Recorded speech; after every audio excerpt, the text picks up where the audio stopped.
नमस्कार, मैं राजकुमार। एक बार फिर हम अपने स्टूडियो से आप तक कुछ अपडेट पहुंचाने वाले हैं, क्योंकि 8वीं कक्षा के परिणाम जो है वो एक दिन पहले आए थे। तो उसी को लेकर विभिन्न स्कूलों के बच्चों ने बेहतर जो है अंक प्राप्त किए हैं। दूसरा, एक साल पूरा जो है को कोविड-19 का माहौल रहा था, महामारी को लेकर काफ़ी स्कूल बंद रहे थे।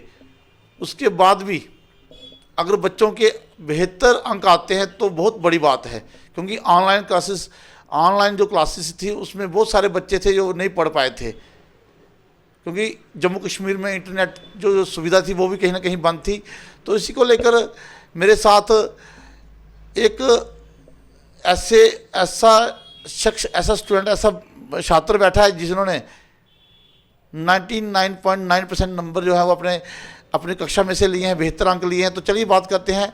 मेरे साथ समय मौजूद हैं अमन मित्तल जी, जिन्होंने अभी फ़िलहाल 200 में से 8th क्लास में से जो अच्छे मार्क्स लिए हैं, उनसे बात करते हैं और जानने का प्रयास करते हैं कि उनकी पढ़ाई के इस बेहतर अंक के पीछे किन लोगों का सबसे ज़्यादा योगदान है। तो चलिए बात करते हैं मित्तल जी से। मित्तल जी, पहले तो आपका स्वागत है हमारे स्टूडियो में। आपका क्या नाम है? लक्ष्मी मित्तल जी। कौन सी कक्षा में पढ़ते हैं आप? 8th। कितने प्रतिशत मार्क्स आपके आए हैं? 99.5। जी। देखा जाता है कि 99.9% जो मार्क्स आए हैं, 99.99% मार्क्स आपके आए हैं। सबसे ज़्यादा योगदान किसका रहा है इन नंबरों में?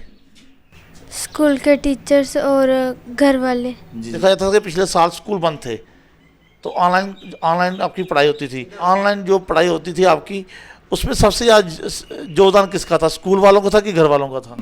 स्कूल वालों का। काफ़ी परेशानी का सामना करना पड़ेगा। किस तरह की परेशानी आपको पढ़ते वक्त आई?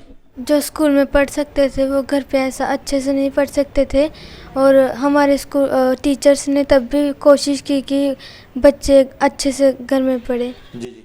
तो देखा जाता था कि क्वेश्चंस की अगर कोई मुश्किल आती थी उसको हल कैसे किया जाता था? किस तरह से आप अपने टीचर से संपर्क करते थे? घर में पेरेंट्स भी समझाते थे, अगर समझ नहीं आए तो टीचर से संपर्क कर लेते। जी।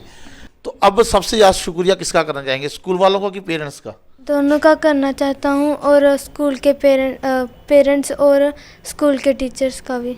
आपने 8वीं में अच्छे मार्क्स लिए हैं, तो आगे अब अगली कक्षा है। लाइफ में क्या बनने की सोचा है? क्या बनना है आपने लाइफ में? क्या चीज़ करनी है? डॉक्टर, इंजीनियर या कुछ और बनना है? बड़े होके कोशिश करूँगा कि IAS ऑफिसर बनने। जी।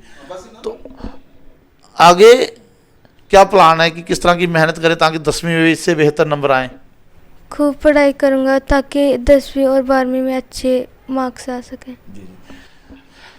तो ये थे मेरे साथ स्कूल के न्यू मिलेनियम पब्लिक स्कूल के छात्र जिन्होंने 8वीं में बेहतर अंक लिए हैं।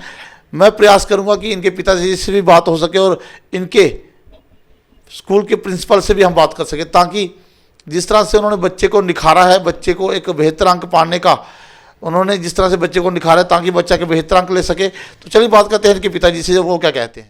तो इस समय मेरे साथ मेरे स्टूडियो में लक्ष्मी मित्तल जी के पिता भी मौजूद हैं जिन्होंने 8वीं में बेहतर अंक लिए हैं। तो चलिए उन्हीं से पूछते हैं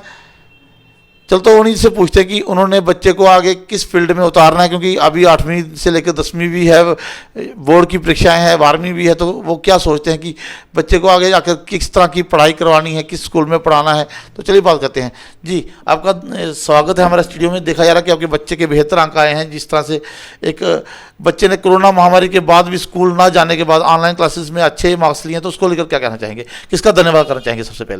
सबसे पहले तो मैं आपका धन्यवाद करना चाहता हूं कि आपने हमें अपने स्टूडियो में बुलाया। उसके बाद सबसे पहले मैं प्रिंसिपल का धन्यवाद करना चाहता हूं, जिन्होंने अपने इस बच्चे को बहुत ही अच्छे ढंग से तैयार किया और इतनी मेहनत करवाई है कि बच्चे ने भी मेहनत करके 99.9% मार्क्स लिए हैं। तो इसलिए मैं सबसे पहले प्रिंसिपल जी का धन्यवाद करना चाहता हूं, जिन्होंने अपने स्टाफ को अच्छे तरीके से बोला है कि बच्चे को अच्छी तरह से पढ़ाना है। तो इसलिए उन्होंने भी ऐसा ही किया है। दूसरी बार मैं उसको शुक्रिया करना चाहता हूँ इनके टीचरों का, जिन्होंने बच्चे को पूरी ऑनलाइन पढ़ाई में भी पूरा तैयार किया है। जी।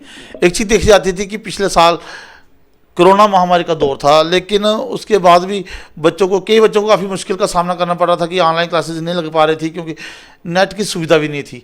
तो आपको भी कहीं ना कहीं आपकी जिम्मेवारी भी बनती थी कि घर पे बच्चों को तैयार किया जाए। तो किन मुश्किलों का सामना करना पड़ा बच्चे, क्योंकि बच्चे किसी की बात मानते नहीं हैं। तो आपके बच्चे ने बेहतर अंक लिए हैं, तो आपको भी किस तरह की मुश्किल का सामना करना पड़ा ताकि बच्चे बेहतर तरीके से तैयार हो सके और परीक्षाओं में अच्छे अंक ले सके? देखिए, दिक्कत तो आती है, जो स्कूल में बच्चे पढ़ सकते हैं वो घर में नहीं, लेकिन इस बच्चे ने घर में भी उतनी ही ज़्यादा मेहनत की है जितनी वो स्कूल में करता था। तो शायद उसी का नतीजा है कि जी अच्छे नंबर ले सका है बच्चा। आपने शुक्रिया भी किया स्कूल का। अब पेरेंट्स हैं, बच्चा कहता है कि आईएएस बनना चाहता है आगे जाकर, तो किस तरह की तैयारी करवाना चाहते हैं? क्योंकि 10वीं और 12वीं अभी बोर्ड की परीक्षाएं, इसके एक साल 9th में हुआ है, 9th के बाद 10th की जो परीक्षाएं वो बोर्ड की हैं, उसके बाद फिर 12वीं की बोर्ड की परीक्षाएं। तो किस तरह की तैयारी करवाना चाहेंगे ताकि बच्चा आईएएस का अपना जो सपना है उसको आगे बढ़ा सके? देखिए, मैं अभी से बच्चे की पूरी जो इसकी इच्छा है उस पर खरा उतरने के लिए कोशिश करता हूँ। मैंने बच्चे को ये भी बोला है कि डेली अखबार पढ़ा करो। मैंने कि उसमें ये पूरी न्यूज़ देखे। आईएएस बनने के लिए काफ़ी सारा ज्ञान होना चाहिए, इसलिए मैं बच्चे को बोलता हूँ कि आज से ही आप अपनी तैयारी करो, पूरी न्यूज़ का नॉलेज रखो। यानी कि देश में होने वाली जो घटनाएं हैं उसको लेकर अभी से जानकारी रखेगा।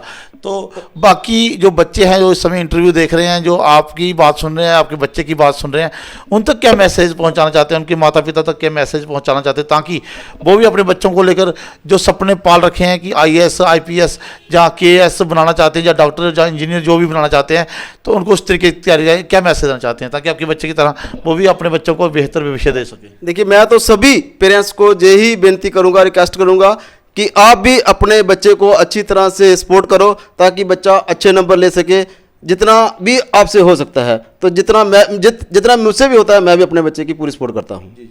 तो जैसे मेरे साथ मित्तल जी के पिता जिन्होंने 8वीं में बेहतर अंक लिए हैं, और हमारा भी प्रयास रहेगा कि हम उन बच्चों को आगे लाएं जो बेहतर के बाद जो अच्छे अंक प्राप्त करते हैं, क्योंकि कोविड-19 का माहौल रहा है पूरे साल।